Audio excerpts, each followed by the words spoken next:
You say whatever speech you got rehearsed. Get this over with. Welcome to Watch Mojo, and today we're looking at the best and worst changes made from game to show throughout The Last of Us Season 2 so far. How are you doing, Ellie? Give me a moment. It's really complicated because, feelings. Okay. Best, expanding Jackson. These 3 will be done by next day or so, and another day to hook up sewage. Now, y'all wanted the library and the school restored by spring, but they both need new roofs. With the manpower that we have, I don't see any of this getting done until summer. One of the coolest things the show has done is expand the role of Jackson and make it feel more like a civilized settlement. The opening episode is particularly good at this. We see the politics of Jackson at work, with Joel at his cute little desk working as the city's contractor and taking orders from Maria. The more you turn it, the faster we go. We're running out of space to put these people. Yeah, I noticed. Maybe your council will stop letting so many of them in. It's our council. Various characters also get expanded roles, including Jesse and Dena, who in the show has a trusting relationship with Joel. And of course, there's the city council, who we see voting on matters like Ellie leaving town to pursue Abby. The game doesn't really delve into these democratic socio-political details, so it's fun to see the town's day-to-day operations in the show. Which is why I keep saying we need to invest more in turkeys and less in chickens. And that brings me back to my earlier point about corn. Corn, some of you have heard me say, is not the easiest crop to grow, but it is among the fastest. Worst, no Tommy, yet. Give me a day to talk to Maria, okay? There's gotta be some folks you can spare. One of the biggest divergences the show has made from the game is through its characterization of Tommy. In the game, Tommy is much like Ellie, fueled by an insatiable need for revenge, even setting out by himself to track down those responsible. His personal journey serves as physical and emotional breadcrumbs, with Ellie and Dena coming across signs of his violent destruction. Maria, I'm headed to Seattle. I wish I could let it go, but I can't. I have to bring these people to justice. Ellie's gonna try to come after me, but stop her. In the show, Tommy seems defeated rather than angry, a broken man who is not encouraging Ellie's desire for revenge, let alone participating in it. It's a very odd divergence from the source material, and some fans have not been happy. However, it's very possible that he will have a change of heart and show up later in the season. If it had been you, Joel would be halfway to Seattle before the sun came up. He'd be halfway to Seattle to save my life. But when we lost people, no. It would just break him like it was his fault. I saw that time and time again, and don't talk to me like I didn't know him. He was my brother. Best, Tommy's leadership role. Go find Amy in the radio room. Tell her to crank the signal, call all the patrols back. As much as people don't like Tommy's absence from Seattle, they do appreciate his expanded role in Jackson. Tommy is clearly in a position of authority in the show, serving on the town council and taking lead during the attack on Jackson. Casual TV viewers and game fans alike enjoyed this more commanding characterization. And come on, how awesome was it when he took down a bloater by himself with a flamethrower?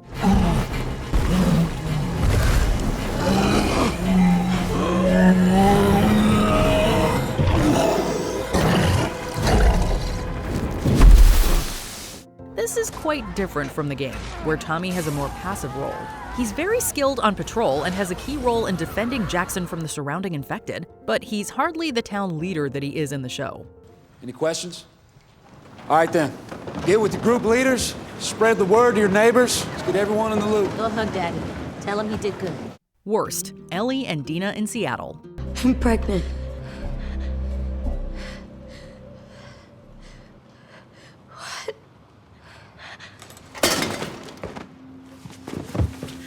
The show's tone is a far cry from the game's, and not in a good way. This is most evident in Ellie and Dena's journey through Seattle, which in the game is marked by grit, grief, and lots of unresolved PTSD. Ellie reacts with horror to Dena's pregnancy, seeing her as a liability and a hindrance in her quest for revenge. How long have you known? I was late a few weeks ago. A few weeks? We could have still turned back. I didn't know. I wasn't sure, okay? I didn't want to be a burden. Well, you're a burden now, aren't you? In contrast, the show portrays their relationship like a budding CW romance, filled with lovey-dovey dialogue and cute glances. Ellie's reaction to the pregnancy is also greatly softened, taking a more positive spin that many fans feel undermines her trauma and obsession. Sometimes we forget that they're in Seattle to, murder someone. I'm gonna be a dad. Yeah. Best, Dena revealing Joel. You want to rob us? Fine. Take what you want. Do we look like raiders to you?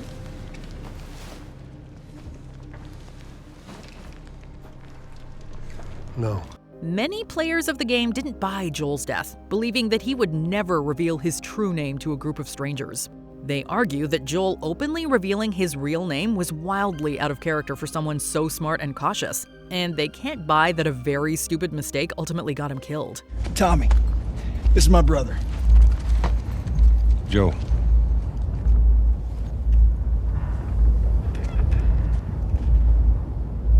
Y'all act like you heard of us or something.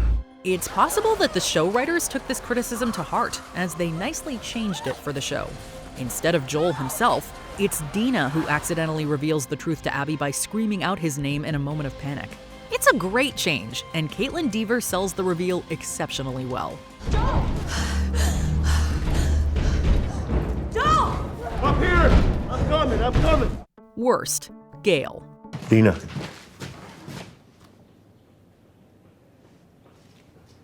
Don't tell anyone I'm in therapy. Don't get us wrong, Catherine O'Hara slays, and we welcome her presence in The Last of Us. In anything, really. We just wish that her talents weren't wasted on Gail. Gail is an original character, and there are no therapists in the game. And while O'Hara does what she can with the material, many feel that Gail is simply there for exposition. Did you do something to her?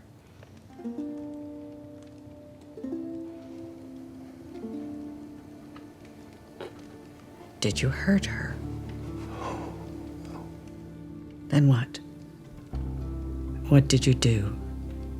The show takes a very tell, don't show approach, with characters often clunkily expressing how they're feeling. This is a problem with therapist characters in general, but other shows and movies get around that with more subtle writing. The show's critics believe that it does not have that subtlety. Indeed, that it is often quite sloppy in revealing character motivations and psychology. But your final moment with someone doesn't define your whole time with them. It shouldn't, but it often does. Best, The Battle of Jackson. Now, young ones, old ones, right quick into basements and cellars. You lock the doors, you reinforce, shelter in place till we tell you it's safe to come out. Now, for the rest of us, where do we go? Up, that's right. HBO loves, shall we say, showing off. Enter The Battle of Jackson, a wonderful sequence that is entirely new to the show. Of course, epic set pieces like this are always welcome in genre shows, especially on the heels of Season 1, which some criticized for its lack of zombie scenes.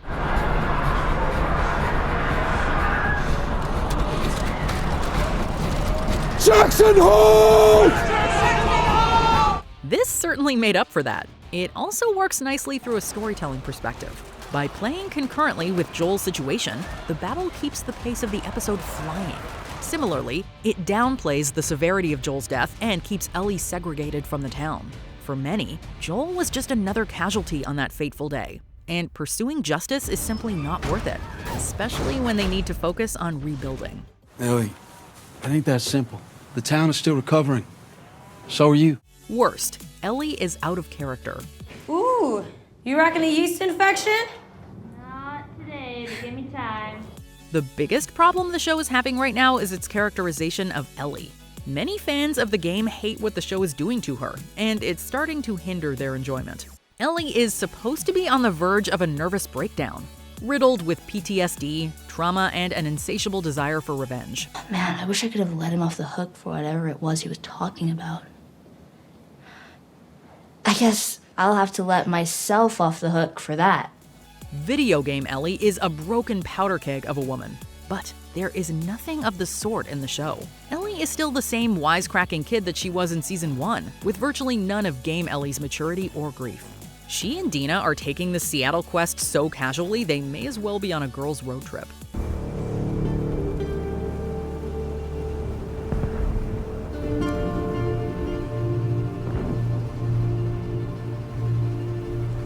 Together. Before we continue, be sure to subscribe to our channel and ring the bell to get notified about our latest videos. You have the option to be notified for occasional videos or all of them. If you're on your phone, make sure you go into your settings and switch on notifications. Mixed. Restructuring the narrative. Don't go in there. Stop it! I'm telling you, go back. No! It's only fitting that we end on a bit of an ambiguous note. The story's entire structure has been rearranged, and the reception has been decidedly mixed. The game does not reveal Abby's motivation until after she kills Joel, and then her side of the story is played out through flashbacks.